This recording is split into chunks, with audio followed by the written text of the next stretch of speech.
Hi friends, welcome to என்ன இல்லம். இன்றைக்கி நம்ம சேனலில் வந்து ரப்பர் பந்தோட ரிவ்யூ தான் பார்க்க போகிறோம்.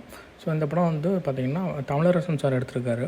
ஸோ இதுக்கு முன்னாடி வந்து 3 படம் எடுத்திருக்காருங்க. 3 படமே பார்த்திங்கன்னா டிஃப்ரெண்ட்டான படம்.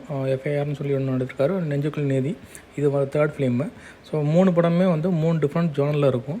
ஸோ இந்த படம் பார்த்திங்கன்னா ஒரு என்ன சொல்கிறது, உண்மையான கதையை வச்சு தான் அவர் பண்ணியிருக்காரு. அவருக்கு பிடிச்ச ஒரு இம்பார்ட்டன்ட் பர்சனை வச்சு அவரோட லைஃப்பில் நடந்ததை வந்து பண்ணியிருக்காரு. உண்மையிலேயே இந்த படம் சூப்பராக இருக்குது. நம்ம எல்லா கிரிக்கெட் படத்துலையும் பார்த்திங்கன்னா ஒரு பெரிய டீமு, சின்ன டீமு அந்த மாதிரி தான் பார்த்துருப்போம். பட் இந்த படத்தில் பார்த்திங்கன்னா ஃபீலிங்ஸை வச்சு விளாண்டுருப்பாங்க. ஸோ ஒரு புருஷனை புரிஞ்ச ஒரு பொண்டாட்டி, அப்பாவை புரிஞ்ச ஒரு மகள், காதலன் புரிஞ்ச ஒரு காதலி, ஸோ அந்த மாதிரி ஃபீலிங்ஸோடு விளாண்டுருப்பாங்க. இந்த படத்தை நீங்கள் கண்டிப்பாக போய் பாருங்கள். ஃபேமிலியோடு போய் பார்த்தீங்கன்னா ரொம்ப பிடிக்கும் இந்த படம்.